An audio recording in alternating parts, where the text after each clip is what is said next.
ಏಳನೇ ತರಗತಿ ವಿದ್ಯಾರ್ಥಿಗಳಿಗೆ ಸ್ವಾಗತ. ಕನ್ನಡ ಎಕ್ಸಲೆನ್ಸ್ ಅಕಾಡೆಮಿ ಯೂಟ್ಯೂಬ್ ಚಾನಲ್ಗೆ. ಏಳನೇ ತರಗತಿಯ ಮೊದಲನೆಯ ಗದ್ಯ ಭಾಗ ಪುಟ್ಟಜ್ಜಿ ಪುಟ್ಟಜ್ಜಿ ಕತೆ ಹೇಳು. ಲೆಸನ್ ರೀಡಿಂಗ್ ಅನ್ನ ಈ ಒಂದು ವಿಡಿಯೋ ಮುಖಾಂತರ ಶೇರ್ ಮಾಡ್ತಾ ಇದ್ದೀನಿ. ಮುಂದಿನ ವಿಡಿಯೋದಲ್ಲಿ ವಿತ್ ಮೀನಿಂಗ್ ಅಂದ್ರೆ ಇಂಗ್ಲಿಷ್ ಮತ್ತು ಕನ್ನಡದಲ್ಲೂ ಕೂಡ ಅರ್ಥದೊಂದಿಗೆ ಪಾಠವನ್ನ ನಿಮಗೆ ಶೇರ್ ಮಾಡ್ತೀನಿ.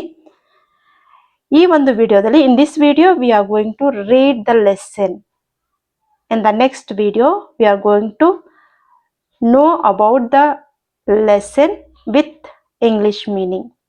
ನೋಡಿ, ಪುಟ್ಟಜ್ಜಿ ಪುಟ್ಟಜ್ಜಿ ಕತೆ ಹೇಳು. ರಚನೆ ನಾ ಡಿಸೋಜ. ಮೊದಲನೇ ಲೈನು. ಪ್ರವೇಶ. ಬೆಳಗ್ಗೆ ಶಾಲೆಗೆ ಬಂದ ವಿದ್ಯಾರ್ಥಿನಿಯರು ಶಾಲಾ ಆವರಣದಲ್ಲಿ ಕುಳಿತು ಮಾತಿಗಿಳಿಯುತ್ತಾರೆ. ಮಾಲ. ನಿನ್ನೆ ನಮ್ಮ ಮನೆಯ ಸಮೀಪದ ದೇವಸ್ಥಾನದಲ್ಲಿ ಪುರಾಣದ ಕತೆ ಹೇಳುವ ಕಾರ್ಯಕ್ರಮ ಇತ್ತು. ನಾನು ನಮ್ಮಮ್ಮ ಹೋಗಿದ್ದೆವು. ತುಂಬಾ ಚೆನ್ನಾಗಿತ್ತು. ರೇಖಾ. ಪುರಾಣದ ಕತೆ ಹೇಳುವಾಗ ಮಧ್ಯೆ ಮಧ್ಯೆ ದೇವರ ನಾಮಗಳನ್ನು ಹಾಡುತ್ತಾರೆ. ನನಗದು ತುಂಬಾ ಇಷ್ಟ. ಮೇರಿ. ರೇಖಾ, ನನಗೆ ನೀತಿ ಕತೆಗಳು ಎಂದರೆ ಇಷ್ಟ. ನನ್ನ ಬಳಿ ಕೆಲವು ನೀತಿ ಕತೆಗಳ ಪುಸ್ತಕಗಳು ಇವೆ. ಫಾತಿಮಾ. ಮಾಲಾ ಕೆಲವು ಕತೆಗಳನ್ನು ಹಾಡಿನ ರೂಪದಲ್ಲಿ ಹೇಳುತ್ತಾರಲ್ಲ. ಮಾಲಾ. ಹೌದು, ಇದನ್ನು ಕಥನ ಕವನ ಎನ್ನುತ್ತಾರೆ. ರೇಖಾ. ಕೆಲವು ಕಡೆಗಳಲ್ಲಿ ಜಾನಪದ ಹಾಡುಗಳ ರೂಪದಲ್ಲಿ ಕತೆ ಹೇಳುತ್ತಾರೆ. ಇವು ತುಂಬಾ ಚೆನ್ನಾಗಿರುತ್ತವೆ. ಮಾಲಾ. ನಾನು ಚಿಕ್ಕವಳಿರುವಾಗ ನಮ್ಮಜ್ಜ ನನಗೆ ರಾಮಾಯಣ ಮಹಾಭಾರತದ ಕತೆ ಹೇಳುತ್ತಿದ್ದರು. ಬೇರೆ ಬೇರೆ ಕತೆ ಪುಸ್ತಕಗಳನ್ನೆಲ್ಲ ತಂದುಕೊಟ್ಟು ಓದಿಸುತ್ತಿದ್ದರು. ಫಾತಿಮಾ. ನನಗಂತೂ ಕತೆಗಳೆಂದರೆ ತುಂಬಾ ಇಷ್ಟ. ಮೇರಿ.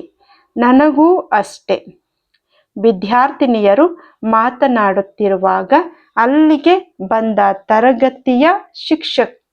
ತರಗತಿಯ ಶಿಕ್ಷಕಿಯ ಕಿವಿಗೆ ವಿದ್ಯಾರ್ಥಿನಿಯರ ಮಾತುಗಳು ಕೇಳಿದವು.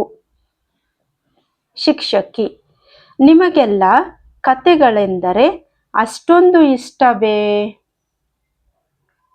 ಇವತ್ತಿನ ನಮ್ಮ ಪಾಠ ಕೂಡ ಸ್ವಾರಸ್ಯಕರವಾದ ಕಥೆಯೇ. ಪುಟ್ಟಜ್ಜಿ ಹೇಳುವ ಕತೆ ಕೇಳುವ ಆಯ್ತೆ. ಇದನ್ನು ಕೇಳಿದ ಮಕ್ಕಳ ಮುಖ ಅರಳಿತು. Next lesson reading.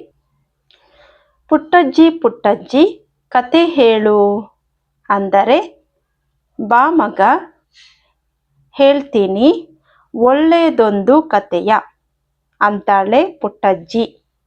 ಕತೆ ಹೇಳುವುದರಲ್ಲಿ ನಮ್ಮ ಪುಟ್ಟಜ್ಜಿ ಬಹಳ ಫಸ್ಟು. ದೊಡ್ಡ ಕತೆ, ಸಣ್ಣ ಕತೆ, ಪುಟಾಣಿ ಕತೆ, ತಮಾಷೆ ಕತೆ, ಹಾಡ್ಗತೆ ಹೀಗೆ ತರಾವರಿ ಕತೆ ಹೇಳುತ್ತಾರೆ ಪುಟ್ಟಜ್ಜಿ. ಮೊನ್ನೆ ನಾನು ಪುಟ್ಟಜ್ಜಿ ಮನೆ ಕಡೆ ಹೋಗಿದ್ದೆ. ಪುಟ್ಟಜ್ಜಿ ಮನೆ ಜಗಲಿ ಮೇಲೆ ಕೂತಿದ್ದಳು. ಅವಳು ಸಂತಸದಿಂದ ಇದ್ದಾಳೆ ಅಂತ ಅವಳ ಮುಖವೇ ಹೇಳುತ್ತಿತ್ತು. ಪುಟ್ಟಜ್ಜಿ ಪುಟ್ಟಜ್ಜಿ ಕತೆ ಹೇಳ್ತೀಯಾ ಅಂತ ಕೇಳಿದೆ. ಬಾ ಮಗ ಹೇಳ್ತೀನಿ ಒಳ್ಳೆದೊಂದು ಕತೆಯ ಅಂದಳು. ಅವಳ ಮನೆ ಜಗಲಿ ಹತ್ತಿ ಕಂಬಕ್ಕೆ ಒರಗಿ ಕೂತು ಅವಳ ಮುಖ ನೋಡಿದೆ. ಯಾವ ಕತೆ ಹೇಳಲಿ? ಓಕೆ, ಈಗ ನಾನು ಸ್ವಲ್ಪ ಸ್ಪೀಡಾಗಿ ಹೋಗ್ತೀನಿ. ನನ್ನ ಜೊತೆ ನೀವು ಕೂಡ ಪಾಠವನ್ನ ನೋಡ್ತಾ ಬರಬೇಕು. ಯಾವುದಾದರೂ ಒಂದು ಹಾಡ್ಗತೆ ಹೇಳು ಅಂದೆ. ಪುಟ್ಟಜ್ಜಿ ಸ್ಪೆಷಾಲಿಟಿ ಅಂದರೆ ಹಾಡ್ಗತೆ. ಅದರಲ್ಲಿ ಹಾಡೂ ಇರುತ್ತೆ, ಕಥೆನೂ ಇರುತ್ತೆ. ಪುಟ್ಟಜ್ಜಿ ಗಂಟಲು ಸರಿಪಡಿಸಿಕೊಂಡಳು. ಹಾಗೆ ತಣ್ಣನೆ ಗಾಳಿ ಬೀಸಿದ ಹಾಗೆ ಹೇಳಲಿಕ್ಕೆ ಪ್ರಾರಂಭ ಮಾಡಿದಳು. ನೋಡಿ, ಪಾಠದ ಮಧ್ಯೆ ಪದ್ಯ ಬಂದಿದೆ. ಇದನ್ನ ಹಾಡೋದು ಹೇಗೆ? ಪುಟ್ಟದೊಂದು ಊರ ಹೊರಗೆ ಒಂದು ಹಳ್ಳ ಹರಿದಿದೆ. ಹಳ್ಳ ಅಲ್ಲಿ ಹರಿದು ಹರಿದು ಊರ ಜನರ ಪೊರೆದಿದೆ. ಹರಿವ ಹಳ್ಳ ಊರಿಗೊಂದು ಸೊಬಗ ತಂದು ಕೊಟ್ಟಿದೆ. ಹಸಿರು ಕಾಡು ಮರಗಳಲ್ಲಿ ಹಕ್ಕಿ ಹಾಡು ಕೇಳಿದೆ. Next lesson. ಇಂತಹ ಒಂದು ಸೊಗಸಾದ ಸ್ಥಳದಲ್ಲಿ ಒಂದು ಕಾಲದಲ್ಲಿ ಜನ ಇರಲಿಲ್ಲ. ಹಳ್ಳ ತನ್ನ ಪಾಡಿಗೆ ತಾನು ಹರಿದು ಹೋಗುತ್ತಾ ಇತ್ತು. ಹಕ್ಕಿಗಳು ಹಾಡಿಕೊಂಡಿದ್ದವು. ಒಂದು ದಿನ ಬಹಳ ದೂರದಿಂದ ಒಬ್ಬ ಯುವಕ ಅಲ್ಲಿಗೆ ಬಂದ. ಇಲ್ಲಿ ಇಷ್ಟೊಂದು ಚೆನ್ನಾಗಿದೆಯಲ್ಲ ಅಂತ ಅಲ್ಲಿಯೇ ಉಳಿಯೋ ಯೋಚನೆ ಮಾಡಿದ. ಒಂದು ಮನೆ ಕಟ್ಟಿದ. ಮನೆ ಮುಂದೆ ತೋಟ ಮಾಡಿದ. ತನಗೆ ಏನು ಬೇಕೋ ಅದನ್ನ ಬೆಳೆಸಿಕೊಂಡು ಅಲ್ಲಿ ಉಳಿದ. ಹಳ್ಳದ ದಡದಲ್ಲಿ ಇವನ ಮನೆ. ಮನೆಯ ಹಿಂದೆಯೇ ಭಾರಿ ಕಾಡು. ಅಲ್ಲಿ ಹುಲಿ, ಚಿರತೆ, ಕಾಡುಕೋಣ, ಆನೆ ಎಂದೆಲ್ಲ ಕಾಡು ಪ್ರಾಣಿಗಳು. ಈ ಯುವಕನಿಗೆ ಯಾವುದೇ ಭೀತಿ ಇರಲಿಲ್ಲ, ಏಕೆಂದರೆ ಇವನು ಅವುಗಳ ಸದ್ದಿಗೆ ಹೋಗುತ್ತಿರಲಿಲ್ಲ, ಅವು ಇವನ ಸದ್ದಿಗೆ ಬರುತ್ತಿರಲಿಲ್ಲ. ಅವರವರ ಪಾಡಿಗೆ ಅವರೆಲ್ಲ ಸುಖವಾಗಿ ಇದ್ದರು. ಇವನ ಮನೆಯ ಹತ್ತಿರವೇ ಪ್ರಾಣಿ ಗಿಂಡಿ ಇದ್ದಿತ್ತು. ಅಲ್ಲಿಗೆ ಬಂದ ಪ್ರಾಣಿಗಳೆಲ್ಲ ನೀರು ಕುಡಿದು ಹೋಗುತ್ತಿದ್ದವು. ಒಂದು ದಿನ ಯುವಕ ಮನೆ ಜಗಲಿ ಮೇಲೆ ಕುಳಿತಿದ್ದಾನೆ. ಆಗ ಹೆದರಿ ಗಾಬರಿಯಾದ ಒಂದು ಜಿಂಕೆ ಅಂಗಳಕ್ಕೆ ಧಾವಿಸಿ ಬಂದಿತ್ತು. ಆ ಜಿಂಕೆಯ ಕುತ್ತಿಗೆಯಲ್ಲಿ ಒಂದು ಗೆಜ್ಜೆ ಬೇರೆ ಇತ್ತು. ಜಿಂಕೆಯ ಮೈ ನಡುಗುತ್ತಿತ್ತು. ಈ ಜಿಂಕೆ ಹೀಗೆ ಓಡಿ ಬರಲು ಒಂದು ಕಾರಣವಿತ್ತು. ನೆಕ್ಸ್ಟ್ ಪದ್ಯ. ಹಾಡ್ಗತೆ ಅಂತ ಇದೆ ಅಲ್ವಾ, ಅದಕ್ಕೆ. ಕಾಡಿನಲ್ಲಿ ಒಂದು ಹುಲಿ ಜಿಂಕೆಯನ್ನ ಕಂಡಿತು. ಅದರ ಬೆನ್ನು ಹತ್ತಿ ಹುಲಿ ಹಳ್ಳದಡಿಗೆ ಬಂದಿತು. ಪ್ರಾಣ ಭಯದೆ ಜಿಂಕೆ ಬಂದು ಮನೆಯ ನೊಂದ ಹೊಕ್ಕಿತು. ನನ್ನ ಪ್ರಾಣ ಉಳಿಸಿ ಎಂದು ಮನೆ ಒಡೆಯನ ಕೇಳಿತು. ಈ ಯುವಕನಿಗೆ ಜಿಂಕೆ ಹುಲಿಗೆ ಹೆದರಿ ಇಲ್ಲಿ ಬಂದಿದೆ ಅನ್ನುವುದು ತಿಳಿಯಿತು. ಅವನು ಎದ್ದು ಅದನ್ನ ಹಪ್ಪಿಕೊಂಡು ಅದಕ್ಕೆ ಸಾಂತ್ವನ ನೀಡಿದ. ಅದೇ ಸಮಯಕ್ಕೆ ಒಂದು ಹುಲಿ ಬಂದು ಯುವಕನ ಮನೆಯ ಮುಂದೆ ನಿಂತಿತು. ಹೇ ಯುವಕ, ಈ ಜಿಂಕೆ ನನ್ನ ಆಹಾರ. ನೀನು ಇದಕ್ಕೆ ರಕ್ಷಣೆ ನೀಡಿದರೆ ಅದು ಅರಣ್ಯ ನಿಯಮಕ್ಕೆ ವಿರೋಧವಾಗುತ್ತದೆ. ಜಿಂಕೆಯನ್ನ ಬಿಟ್ಟು ಕೊಡು ಎಂದಿತು ಹುಲಿ. ನೆಕ್ಸ್ಟ್ ನೋಡಿ, ಇದು ಕೋಟ್ಸ್ ಆರಂಭ ಆಗಿದೆ, ಸ್ಟೇಟ್ಮೆಂಟು. ಯಾರಾದರೂ ಮಾತಾಡಿದಾಗ ಅವ್ರ ಮಾತುಗಳನ್ನ ನಾವು ಈ ಒಂದು ಕೋಟ್ಸ್ ಅಲ್ಲಿ ತೋರಿಸ್ತೀವಿ. ನೋಡು, ಇದು ಅರಣ್ಯದ ಜಿಂಕೆಯಲ್ಲ, ಯಾರೋ ಸಾಕಿದ ಪ್ರಾಣಿ. ಇದರ ಕುತ್ತಿಗೆಯಲ್ಲಿ ಗೆಜ್ಜೆ ಇದೆ. ಅರಣ್ಯದ ಪ್ರಾಣಿಯನ್ನು ಕೊಂದು ತಿನ್ನಲು ನಿನಗೆ ಅಧಿಕಾರವಿದೆ, ಆದರೆ ಹೀಗೆ ಯಾರೋ ಸಾಕಿದ ಪ್ರಾಣಿಯನ್ನ ಕೊಲ್ಲಲು ನಿನಗೆ ಅಧಿಕಾರವಿಲ್ಲ. ನಾನು ಇದನ್ನು ಬಿಟ್ಟು ಕೊಡುವುದಿಲ್ಲ ಎಂದು ಆ ಯುವಕನು ಹುಲಿಗೆ ಉತ್ತರ ನೀಡಿದ. ಈ ಮಾತು ಕೇಳಿ ಹುಲಿಗೆ ಸಿಟ್ಟು ಬಂದಿತು. ಆ ಸಿಟ್ಟಿನಲ್ಲಿ ಅದು ಅಬ್ಬರಿಸಿತು. ಯುವಕ ಜಿಂಕೆಗೆ ತನ್ನ ಮನೆಯೊಳಗೆ ಆಶ್ರಯ ನೀಡಿ ಹುಲಿಯನ್ನ ಎದುರಿಸಿದ. ತನ್ನಲ್ಲಿ ರಕ್ಷಣೆ ಬೇಡಿ ಬಂದವರನ್ನ ತಾನು ಬಿಟ್ಟು ಕೊಡಲಾರೆ ಎಂದ. ಹುಲಿಗೂ ಆ ಯುವಕನಿಗೂ ಜಗಳವಾಯಿತು.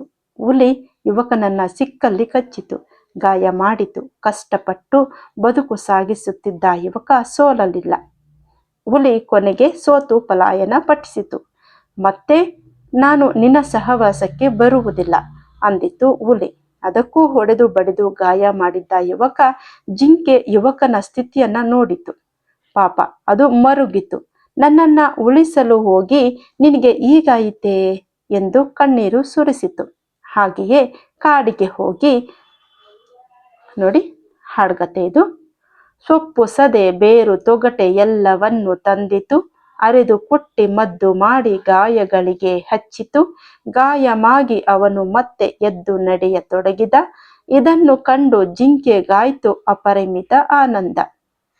ಹೀಗೆ ಆ ಜಿಂಕೆಗೂ ಆ ಯುವಕನಿಗೂ ಏನೋ ಸಂಬಂಧ ಕೂಡಿ ಬಂದಿತು. ಆದರೂ ಜಿಂಕೆಯ ಮನಸ್ಸಿನಲ್ಲಿ ಏನೋ ಚಿಂತೆ ಇರುವುದನ್ನ ಯುವಕ ಗಮನಿಸಿದ. ಒಂದು ದಿನ ಯುವಕ ಏನೋ ಮಾಡುತ್ತಾ ಅಂಗಳದಲ್ಲಿ ಕುಳಿತಿದ್ದಾನೆ. ಅಷ್ಟು ದೂರದಲ್ಲಿ ಮಲಗಿದ್ದ ಜಿಂಕೆ ತಟ್ಟನೆ ಎದ್ದು ನಿಂತಿದೆ. ಹೊರಗೆ ಕಿವಿಗೊಟ್ಟು ಏನನ್ನೋ ಕೇಳುತ್ತಿದೆ. ಆಗ ಯುವಕನ ಮನೆಯ ಹತ್ತಿರವೇ ಒಂದು ಇಂಪಾದ ದನಿ ಕೇಳಿಸುತ್ತಿದೆ. ಜಿಂಕೆ ಮತ್ತೂ ಸಂಭ್ರಮದಿಂದ ಎದ್ದು ನಿಲ್ಲುತ್ತದೆ. ಚುಕ್ಕಿ ಎಲ್ಲಿದ್ದೀಯಾ, ಚುಕ್ಕಿ ಎಲ್ಲಿದ್ದೀಯಾ ಎಂದು ಒಂದು ದನಿ ಕೇಳಿ ಬರುತ್ತದೆ. ಜಿಂಕೆ ಹೊರಗೆ ಓಡುತ್ತದೆ. ಯುವಕ ಗಾಬರಿಯಿಂದ ಅದರ ಹಿಂದೆ ಓಡುತ್ತಾನೆ. ಅಲ್ಲಿ ಓರ್ವ ಯುವತಿ ಜಿಂಕೆಯನ್ನ ತಬ್ಬಿ ಹಿಡಿದಿದ್ದಾಳೆ. ಜಿಂಕೆ ಅವಳ ಕೈ ನಕ್ಕುತ್ತಿದೆ. ಅವಳ ಮೈಗೆ ತನ್ನ ಮೈ ತಿಕ್ಕುತ್ತಿದೆ. ಆಕೆ ಜಿಂಕೆಯ ಮುಖಕ್ಕೆ ತನ್ನ ಮುಖ ತಾಗಿಸಿ ಅಳುತ್ತಿದ್ದಾಳೆ. ಆ ಯುವತಿ ಈ ಯುವಕನನ್ನ ನೋಡಿದ ಕೂಡಲೇ ತನ್ನ ಪರಿಚಯ ಹೇಳಿಕೊಂಡಳು. ಇದು ನಾವು ಸಾಕಿಕೊಂಡ ಜಿಂಕೆ. ಇದರ ಮೇಲಿನ ಈ ಚುಕ್ಕೆಯ ಗುರುತಿಗೆ ಇದಕ್ಕೆ ನಾವು ಚುಕ್ಕಿ ಎಂದು ಕರೆದೆವು. ಓಕೆ, ನಾನು ಇಲ್ಲಿಂದ ಕಂಟಿನ್ಯೂ ಮಾಡ್ತಾ ಇದ್ದೀನಿ. ಇದು ನಾವು ಸಾಕಿಕೊಂಡ ಜಿಂಕೆ. ಇದರ ಮೇಲಿನ ಈ ಚುಕ್ಕೆಯ ಗುರುತಿಗೆ ಇದಕ್ಕೆ ನಾವು ಚುಕ್ಕಿ ಎಂದು ಕರೆದೆವು. ಈ ಪ್ಯಾರ ಆಗಿದೆ ಅಲ್ವಾ? Next para. ಆ ಯುವಕ ತಾನು ಚುಕ್ಕಿಯನ್ನ ಉಳಿಸಿದ ಕತೆ ಹೇಳಿದ. ಹುಲಿಗೂ ತನಗೂ ನಡೆದ ಹೋರಾಟದಲ್ಲಿ ತನಗಾದ ಗಾಯಗಳನ್ನ ತೋರಿಸಿದ. ಚುಕ್ಕಿಯು ಕಾಡಿನಲ್ಲಿ ಮುದ್ದು ಮಾಡಿದ್ದನ್ನ ಹೇಳಿದ. ಚಿಕ್ಕಂದಿನಿಂದ ಚುಕ್ಕಿ ನಮ್ಮ ಮನೆಯಲ್ಲಿಯೇ ದೊಡ್ಡದಾಗಿದೆ. ನಾನು ಚುಕ್ಕಿಯನ್ನ ಬಿಟ್ಟು ಇರಲಾರೆ. ಇದನ್ನ ಮನೆಗೆ ಕರೆದೊಯ್ಯುತ್ತೇನೆ ಎಂದಳು ಯುವತಿ. ಅವಳು ಹಾಗೆ ಹೇಳುವಾಗ ಚುಕ್ಕಿಗೆ ವಿಷಯ ತಿಳಿದು ಹೋಯಿತು. ಅದು ಹೋಗಿ ಆ ಯುವಕನ ಮನೆಯೊಳಗೆ ಅವಿತುಕೊಂಡಿತು. ನಾನು ಅದನ್ನ ಬಿಟ್ಟು ಇರಲಾರೆ. ಹುಲಿಯ ಬಾಯಿಂದ ಅದನ್ನು ಕಾಪಾಡಿದ್ದೇನೆ. ಈಗ ನಿನಗೆ ಇದನ್ನು ಕೊಡಲಾರೆ ಎಂದ ಯುವಕ. ಹಾಗಾದರೆ ನಾನೂ ಇಲ್ಲಿಯೇ ಇರುತ್ತೇನೆ ಚುಕ್ಕಿಯ ಜೊತೆಯಲ್ಲಿ ಎಂದ ಯುವತಿ ಯುವಕನ ಮನೆಯೊಳಗೆ ಹೋಗಿ ಚುಕ್ಕಿಯನ್ನ ಅಪ್ಪಿಕೊಂಡಳು. ನೆಕ್ಸ್ಟ್ ಪದ್ಯ.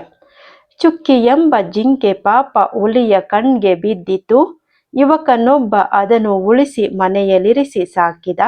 ಹುಡುಕಿಕೊಂಡು ಬಂದ ಹುಡುಗಿ ಅದನ್ನು ಬಿಡೆ ಎಂದಳು. ಹುಡುಗ ಹುಡುಗಿ ಒಂದಾಗಲು ಚುಕ್ಕಿಯೇ ಮುಂದಾಯಿತು. ಹೀಗೆ ಹಳ್ಳದ ದಂಡೆಯ ಮೇಲಿನ ಊರು ಬೆಳೆಯಿತು. ಆ ನಂತರ ಇಲ್ಲಿ ಎಲ್ಲ ಸುಖವಾಗಿ ಇದ್ದರು. ಪುಟ್ಟಜ್ಜಿ ಕತೆ ಮುಗಿಸಿ ಎದ್ದಳು. ಮತ್ತೆ ಯಾವತ್ತಾರ ಬಾ, ಬೇರೆ ಬೇರೆ ಕತೆ ಹೇಳುತ್ತೇನೆ ಎಂದಳು ಪುಟ್ಟಜ್ಜಿ. ನಾನು ಸಂತಸದಿಂದ ಅಲ್ಲಿಂದ ಹೊರಟೆ. ಇದು ಲೆಸನ್ ರೀಡಿಂಗ್. ಮುಂದಿನ ವಿಡಿಯೋದಲ್ಲಿ ನಾವು ಪಾಠದ ಅರ್ಥ, ಪದಗಳ ಅರ್ಥ, ಹಾಗೆಯೇ ಪಾಠದ ಸಾರಾಂಶವನ್ನ ತಿಳಿದುಕೊಳ್ಳೋಣ.